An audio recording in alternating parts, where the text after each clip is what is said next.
Greetings po mga kababayan, harinawa sa mga oras na ito, kayo at inyong mga mahal sa buhay ay nasa mabuting kalagayan. Alright, bago tayo magpatuloy, no, sa hindi pa po nakakilala sa akin, ito pong muli si Atty. Rogelio Wong ng Batas Pinoy.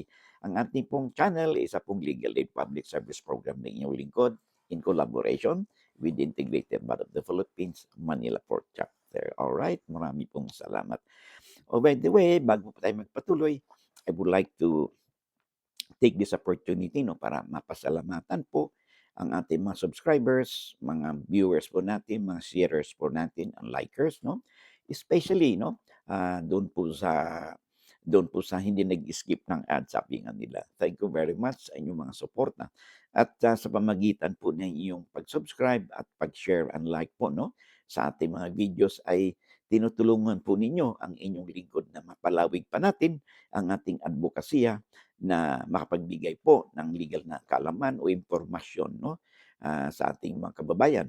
It could be your friends, your relatives, your neighbors, no, your acquaintances, no, o kakilala ninyo, no, na sila rin ay may mapulot o baka makapag-relate din sila sa mga pinag-usapan po natin dito. Kasi sabi nga natin ay lamang na ang may alam sa batas. All right.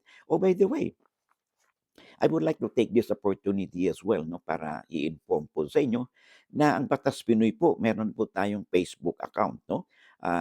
Upon the request, no, sa dami po kasi nagre-request sa atin na kung pwede daw ba makapag-message sa atin, magtanong kasi meron silang Facebook account. Unfortunately po, wala po tayong Facebook account noon. But because of this request, kailan lang po, a few days ago, ay nagkaroon na po tayo, no, ng Facebook account, no. Paki-search lang po ninyo ang Batas Pinoy sa Facebook, no. And then paki-follow din po, no, paki-follow po ninyo kasi sa ngayon po practically zero subscribers pa rin tayo, followers pa rin po tayo doon sa Facebook kasi kapapasok pa lang, kabubukas pa lang po ng ating account. So, paki-spread the news, no, at para marami tayong ma-reach out, paki-follow po ninyo ang Batas Pinoy, no? At of course, paki-share din and like po ng ating yung ating mga materials po natin, no? Sa ating Facebook account, no? Batas Pinoy po, no? Ang ating page po sa Facebook. Marami pong salamat. All right. Okay, let's now proceed sa ating pong discussion, no? Ang ating pong topic ay pinadala po, ang tanong po dito ay pinadala po sa atin ni Dendi Kapit. Alright? Excuse me. Ito may kinalaman sa kanyang CLOA. Sa hindi pa nakakaalam, yung CLOA, ito ay Certificate of Land Ownership Award na kung saan ang mga land reform beneficiaries po, no, sa ilalim po ng Comprehensive Agrarian Reform Law po natin, sa ilalim pang Republic Act 6657 ay nabigyan po sila ng lupa, no, ng pamahalaan, okay?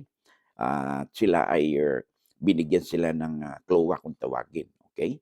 At it's a land reform beneficiaries at gano'n din ang mga land reform beneficiaries sa ilalim po ng Presidential Decree number 27 kaya mayroon silang tinatawag nating emancipation patent. Kaya ang tanong kasi niya dito sa atin, kasi pag kayo land reform beneficiaries po, no, ay bibilhin po ninyo, binibili po ng DAR, ng CLOA, ang gobyerno yung lupang ito at babayaran naman po ninyo, no, bilang mga land reform awardee sa land bank, no, i-amortize po yan ng 30 years, okay?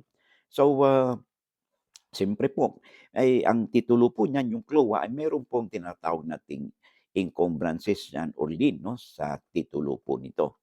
So, kung saan nakalagay doon ay naka-mortgage yung property.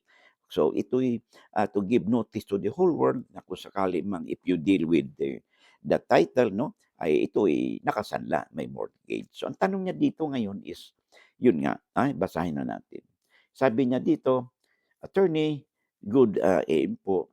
Pa-help naman, may titulo po kami na galing sa CLOA.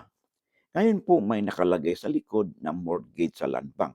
Pwede po bang ipatanggal sa attorney or pumunta po ba sa land bank kahit bankrupt na po? hindi pa naman bankrupt ang land bank 'no. So ganito 'yan, ah 'pag sa ganyan normal po 'yan 'no. So kung fully paid na kayo o na fully, amortized na, bayad na, all you have to do is pumunta po kayo sa Department of Agrarian Reform and then humingi po kayo ng Certificate of Full Payment, okay. And then, based on this ay pumunta kayo sa land bank at humingi din kayo ng Certificate of Release and Discharge of the Real Estate Mortgage, okay. So meron kayong dalawang dokumento kailangan ninyo, Certificate of Full Payment at saka yung, Release and Discharge of Real Estate Mortgage na galing sa land bank. Now if you have all these documents 'no, ay puwede kayong sumadya na ngayon sa Register of Deeds 'no, at ipa-cancel po ninyo yung lien or annotation doon sa inyong titulo. Okay, now, in addition to that, siguro aware na ba kayo na sa ilalim po ng ating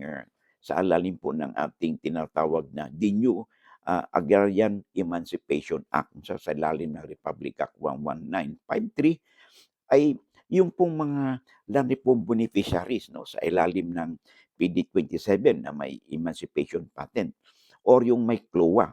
'Pag hindi pa po kayo bayad, may mga utang pa kayo sa land bank o, in the form of penalties or interest 'no or amortization, ay ito po'y kondo na. Ibig sabihin ng condone ay ino po'y pinabalewala na po at sinakop na po ng gobyerno ang anumang pagkakautang po ninyo sa gobyerno, sa land bank.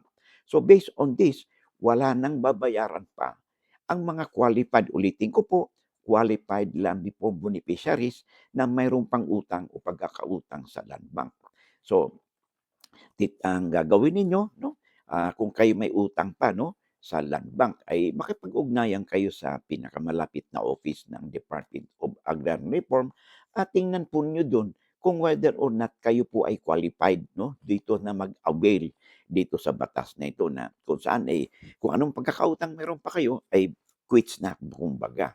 Now, kasi meron ding mga disqualification dito, halimbawa 'pag kayo ay, land reform beneficiaries ay meron kayong mga violation 'no, sa ilalim ng batas, sa inyong clause sa terms and condition tulad ng pag-abandona ninyo doon sa lupa, 'pag hindi ninyo pag-cultivate doon sa lupa na kasalanan ninyo 'no, it's not the fault uh, of something na it's beyond your control, ay maaaring hindi po kayo qualified 'no, kung na mag-avail po sa tinatawag nating mga benefits 'no, sa ilalim po ng Republic Act 11953 or yung tinatawag na uh, new Agrarian Emancipation Law or Act, okay.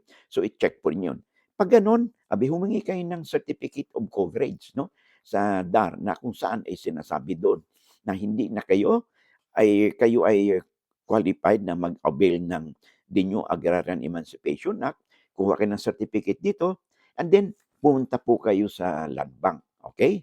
And then 'yun, humingi na kayo ng, tinatawag din natin kanina na, discharge and release of real estate mortgage and then proceed doon po sa Register of Deeds upang, ma-cancel po. Dalhin niyo inyong CLOA title at i-surrender niyo 'yan sa Register of Deeds upang ma-cancel 'no, ang mga lien o anumang nakalagay na encumbrances doon sa inyong CLOA title, okay. So I hope nabigyan natin ng, katugunan ang tanong sa atin ng ating, taga-subaybay na si Dendy Capit. Okay, maraming salamat. Alright, bago tayo magpatuloy, I would like to reiterate again 'no, meron na po tayong, ang Batas Pinoy po, meron na po tayong, account sa Facebook 'no. You could search and visit our page mo, Batas Pinoy 'no, sa Facebook and then doon ay puwede din po kayong magtanong and we can have a chat 'no, and then masasagot po natin sa abot po ng ating makakaya ang inyo pong mga katanungan, okay.